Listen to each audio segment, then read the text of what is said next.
तो good morning to all. अपना आज का टॉपिक है रैंक कोरिलेशन। प्रीवियस क्लास में अपने पढ़ा था कोएफिशिएंट ऑफ कोरिलेशन। अब कोएफिशिएंट ऑफ कोरिलेशन आपको हमने किससे डिनोट किया था? आर से। जो कोएफिशिएंट ऑफ कोरिलेशन था वो अपन ने डिनोट किया था आर से, और आर की वैल्यू जो होती है -1 से लेके +1 तक होती है। कहां से कहां तक होती है? -1 टू +1। अगर आर इक्वल टू +1 है तो वो आपका कहलाता है perfect positive. Perfect positive correlation. R equal to -1 है तो वो अपना कहलाता है perfect negative. Perfect negative correlation.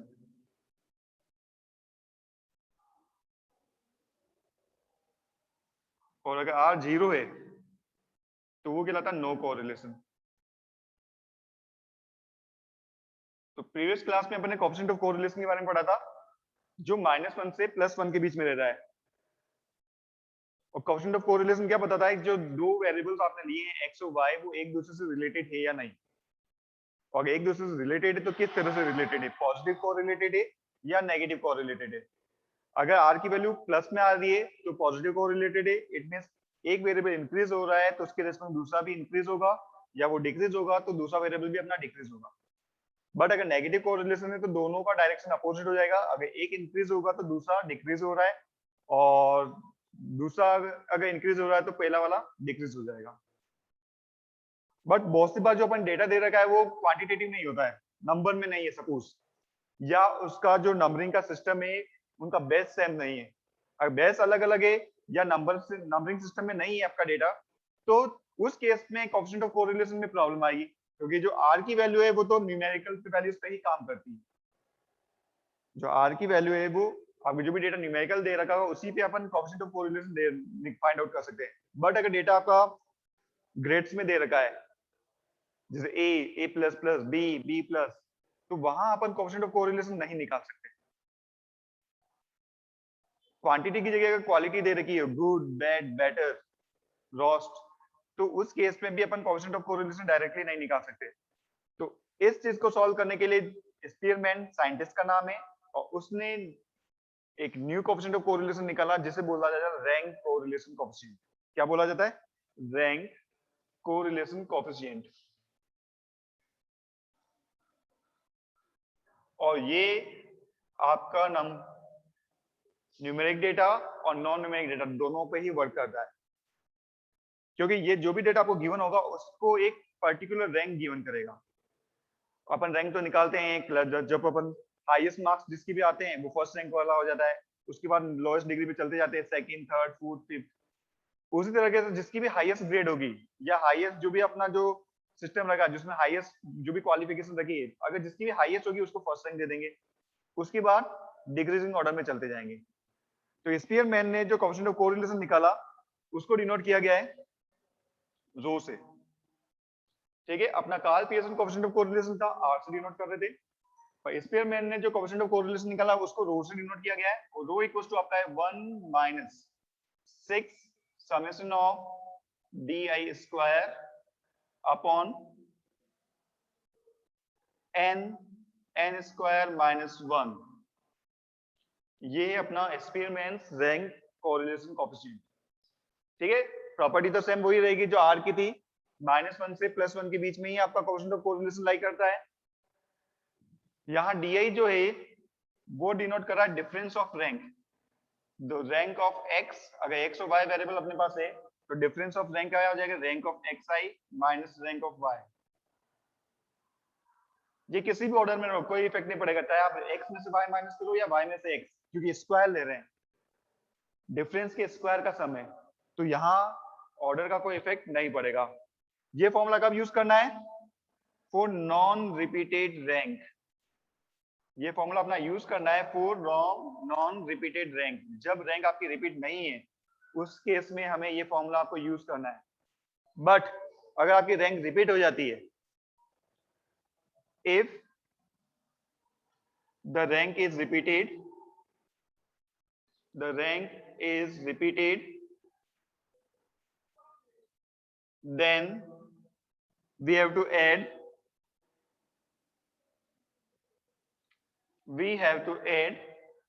a correction factor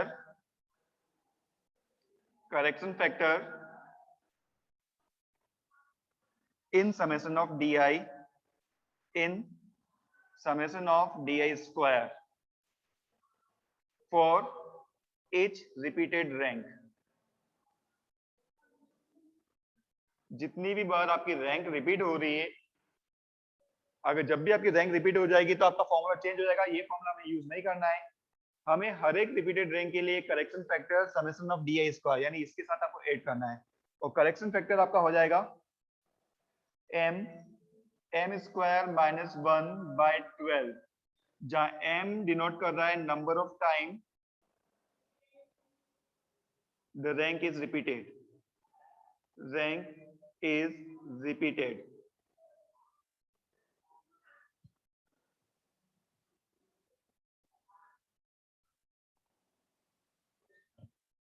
तो जब भी आपकी रैंक रिपीट होगी तो हमें क्या ऐड करना है, करेक्शन फैक्टर ऐड करना है फॉर ईच रिपीटेड रैंक ना। उस केस में आपका रो की जो वैल्यू हो जाएगी सर, रो की जो वैल्यू हो जाएगी वो हो जाएगी sir, rho equals to hello, अपना हो जाएगा 1 - 6 summation of D square plus correction factor upon n square minus 1। तो ये फॉर्मूला कब यूज करना है, जब अपनी रैंक रिपीट हो रही है। उस केस में हमें ये फॉर्मूला आपको यूज करना है। जो रैंक रिपीट का मतलब है, सपोज अपने पास x की वैल्यू दे रखी 15, 20, 15 एंड 16। अब मैं अगर रैंक प्रोवाइड करता हूं तो सबसे हाईएस्ट नंबर कौन सा है, 20 को मैं फर्स्ट रैंक दे देता हूं। उसके बाद 16 है, ठीक है, तो 16 को मैं सेकंड रैंक दे देता हूं ना। थर्ड नंबर पे आपका 15 आ रहा है, पर हमको 4 रैंक्स प्रोवाइड करने, क्योंकि नंबर ऑफ ऑब्जर्वेशन अपनी 4 है, या n जो डिनोट कर रहा है वो डिनोट कर रहा है नंबर ऑफ ऑब्जर्वेशन को। n किसको डिनोट कर रहा है, नंबर ऑफ ऑब्जर्वेशन को। तो हमें 4 रैंक तक प्रोवाइड करानी है, बट 15 नंबर 2 बार आ रहा है, तो रैंक नंबर 3rd और 4 पे टाई हो गया है।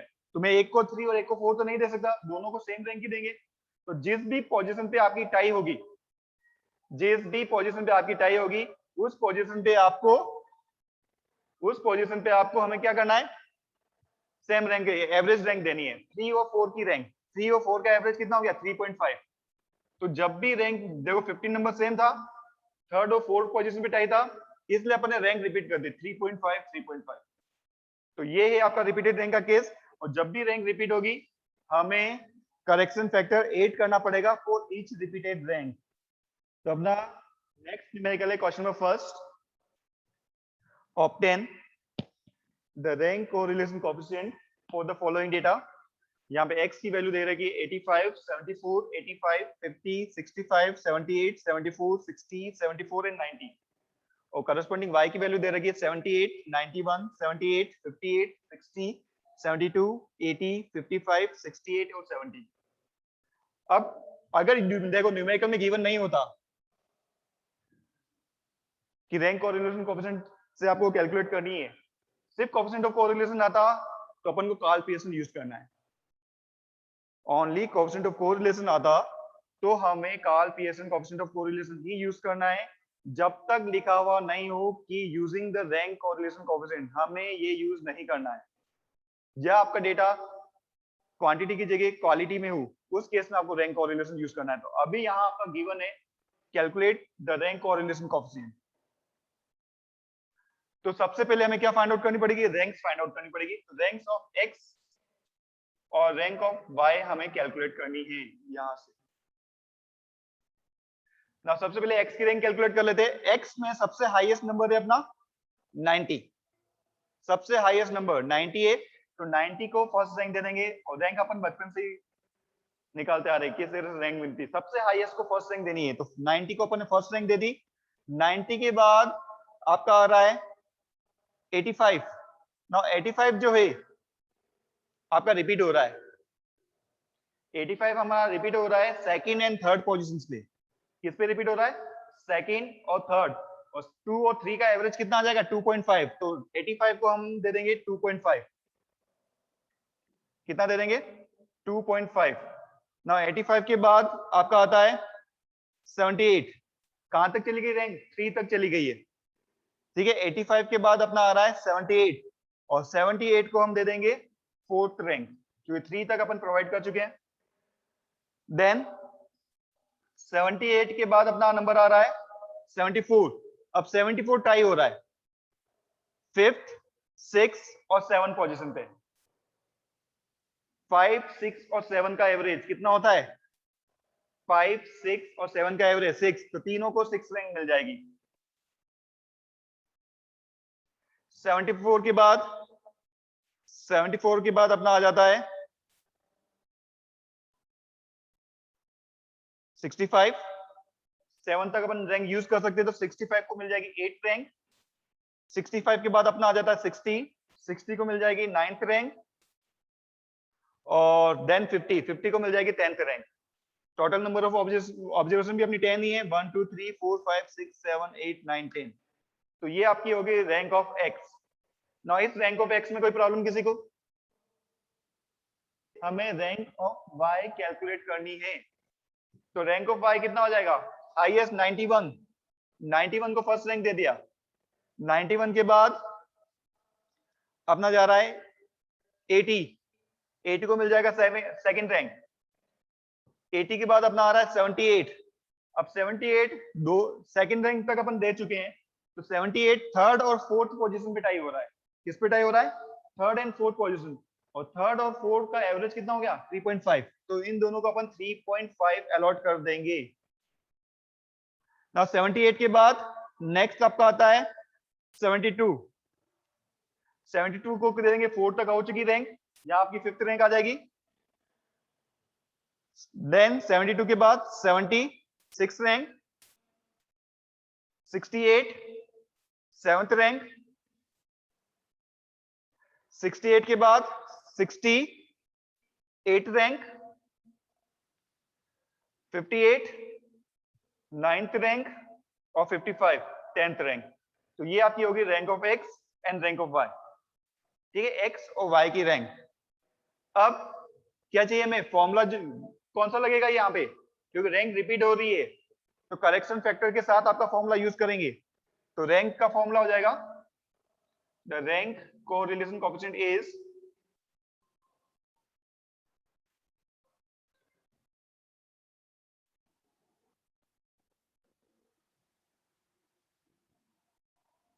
रो इक्वल्स टू, कौन सा फॉर्मूला लगेगा अपना? करेक्शन फैक्टर वाला।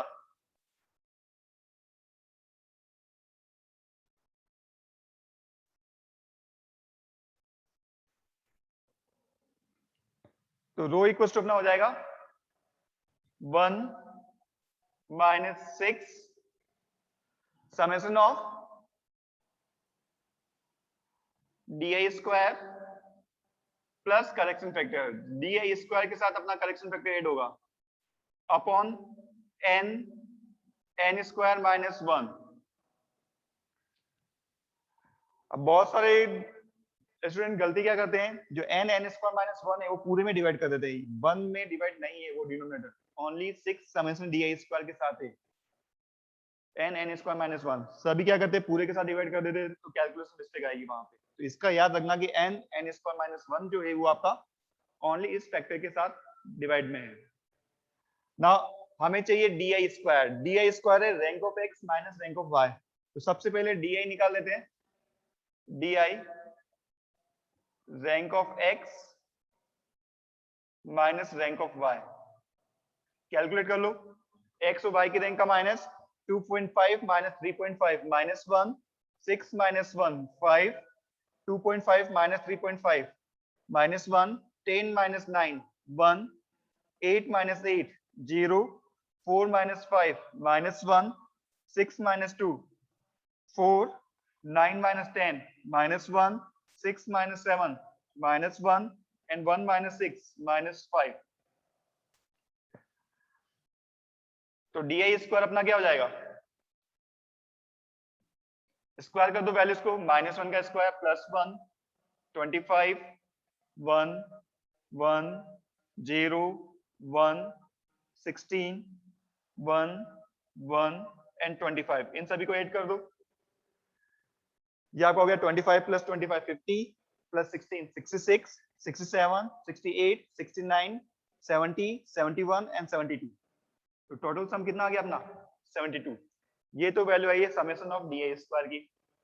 अब करेक्शन फैक्टर भी लगेगा, और करेक्शन फैक्टर क्या होता है, एन तो यहाँ है number of observation,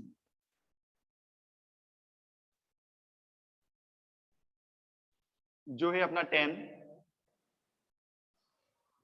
summation D square upon ने कैलकुलेट कर ही लिया, समेशन डी स्क्वायर की वैल्यू आई है 72। और करेक्शन फैक्टर जो होता है वो होता है अपना एम स्क्वायर माइनस 1/12। और यहाँ m डिनोट कर रहा है number of times the rank is repeated, the rank is repeated. तो m जो है वो आपका डिनोट कर रहा है number of times the rank is repeated. हमें इन सभी की वैल्यू इस इक्वेशन में पुट करनी है, तो वैल्यूज पुट करते हैं अपन 1 by 1। टेबल का काम तो कंप्लीट हो चुका है, तो टेबल को इरेज कर रहा हूं मैं।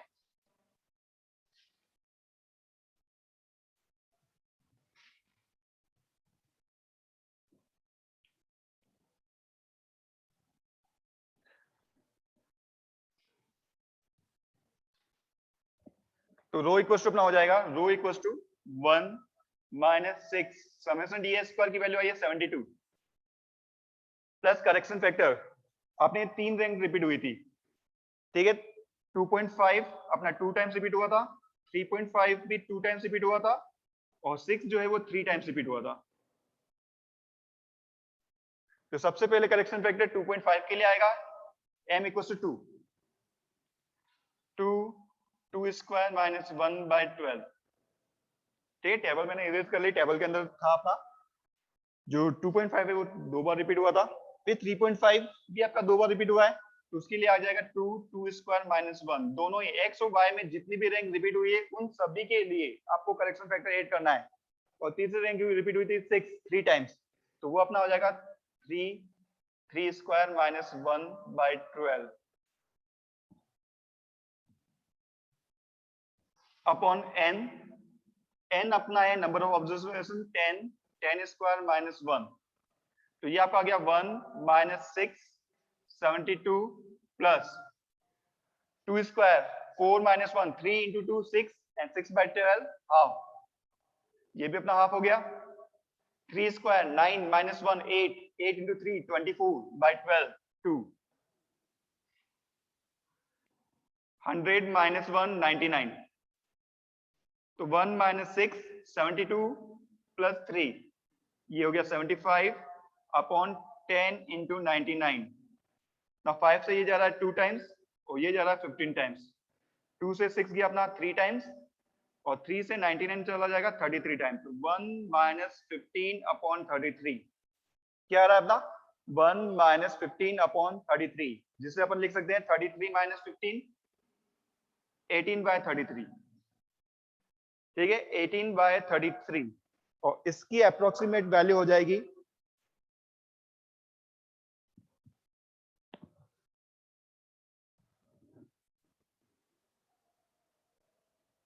ठीक है, तो अपनी वैल्यू कितनी आएगी 0.545,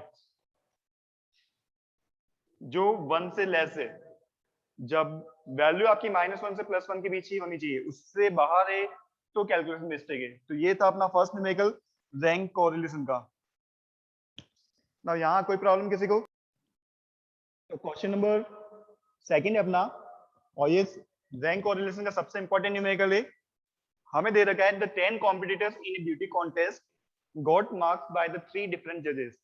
3 जजेस है, फर्स्ट सेकंड एंड थर्ड, और उन 10 कॉम्पिटिटर के जो मार्क्स है वो यहाँ पे अपन को गिवन।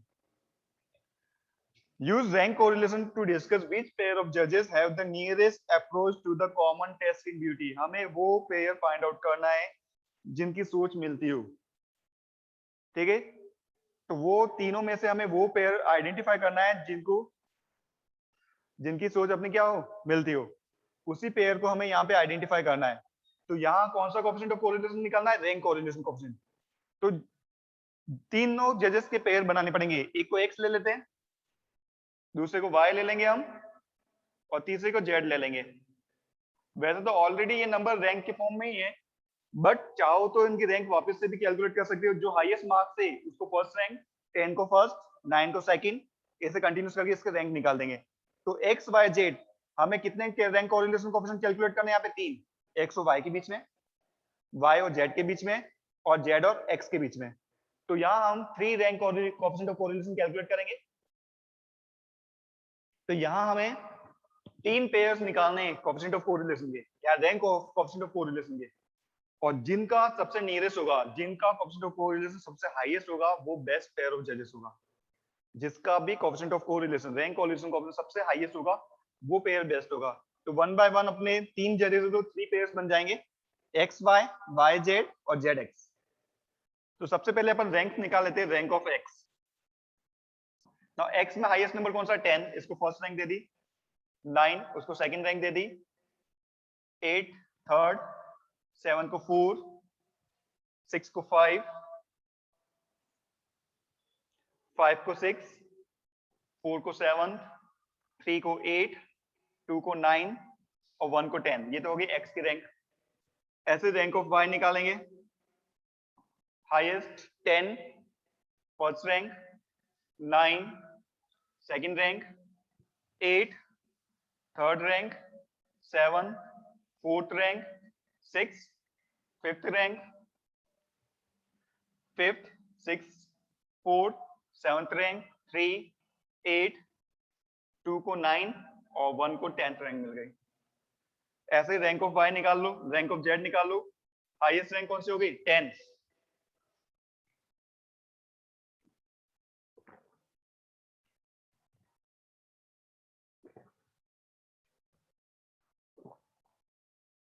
ठीक है, हाईएस्ट रैंक जेड में भी 10 है।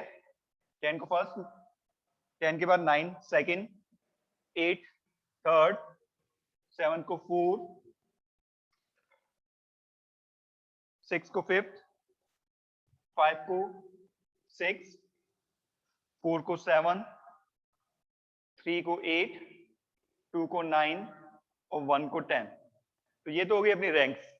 अब चाहिए तीनों का डिफरेंस, तीनों रैंक्स का डिफरेंस 1 बाय 1 निकालो।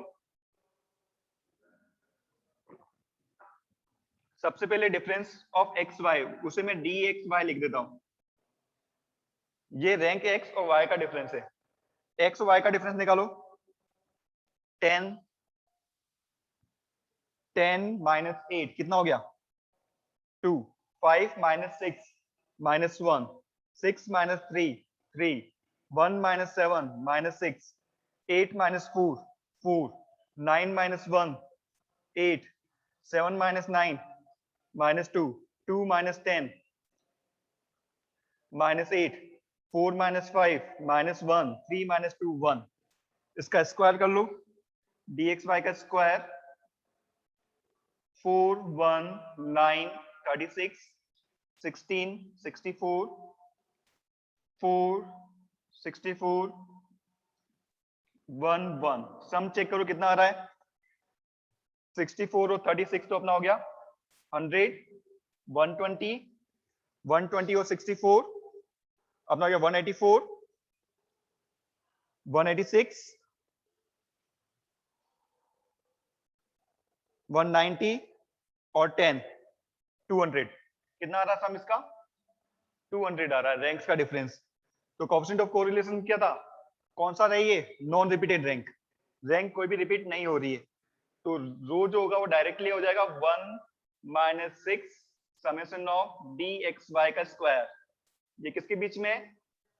एक्स और वाई के बीच में है, upon N, N square minus 1। Apply करो तो 1 minus 6 into 200 upon number of observation 10, 10 square minus 1, 10 से गया ये 1 time, 1 minus 6 into 20 upon 99। Simplify करो कितना आ रहा है इसका?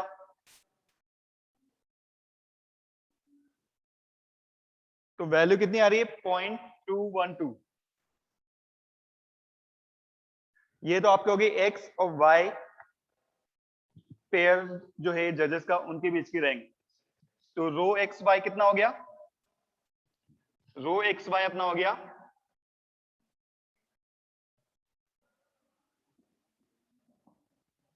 प्लस का 0.21, प्लस का आ रहा है माइनस का आ रहा है,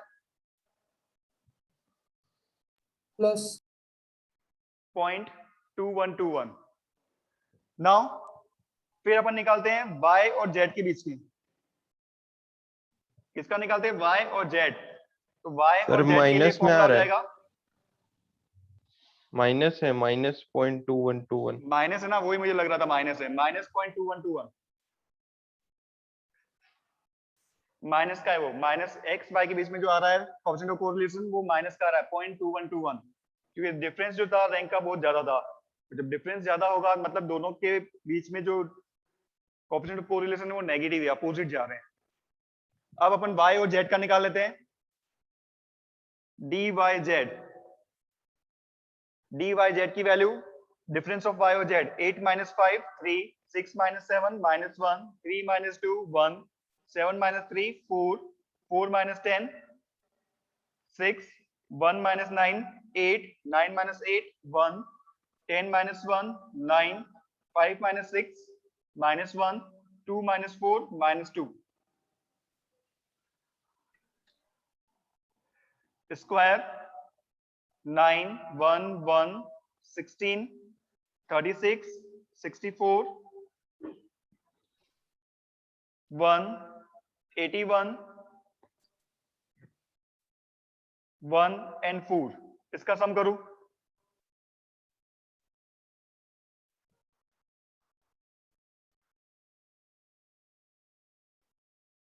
y और z के रैंक का डिफरेंस,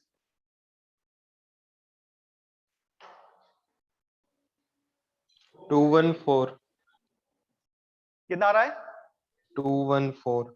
214, ओके, तो रैंक ऑफ y z अपना हो जाएगा 1 - 6 summation of dy z square upon n square -1, तो 1 - 6 into 214 upon 10 into 10 square -1, 1 - 6 into 214 10 into 99, solve करो इसको, कितना आ रहा है ये वैल्यू,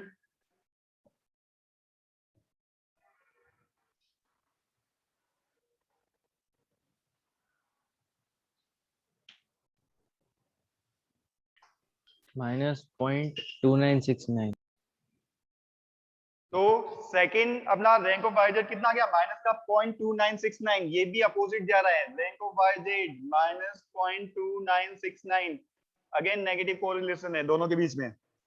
अब कौन सा पेयर बच गया अपना, एक्स और Z, pair number X and Z, तो rank of X D X Z, और मैंने ये पहले ही बता चुका था ऑर्डर का कोई डिफरेंस नहीं आएगा, चाहे आप एक्स की रैंक में से जेड माइनस करो या जेड की रैंक में तो एक्स माइनस करो, डिफरेंस का स्क्वायर ले रहे तो वहां कोई इफेक्ट नहीं पड़ेगा, तो चाहे मैं से डी एक्स जेड लिखूं या डी जेड एक्स, कोई प्रॉब्लम नहीं है। एक्स और जेड का डिफरेंस 10 - 5 5, 5 - 7 2, 6 - 2 4, 1 - 3 2, 8 - 10 2, 9 - 9 0, 7 - 8 -1, 2 - 1 1, 4 - 6 -2, and 3 - 4 -1।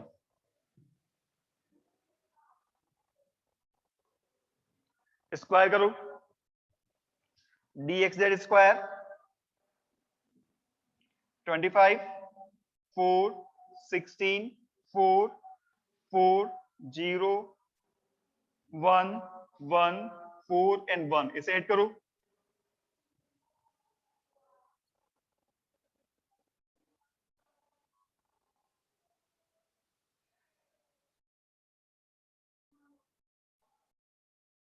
कितना आ रहा है टोटल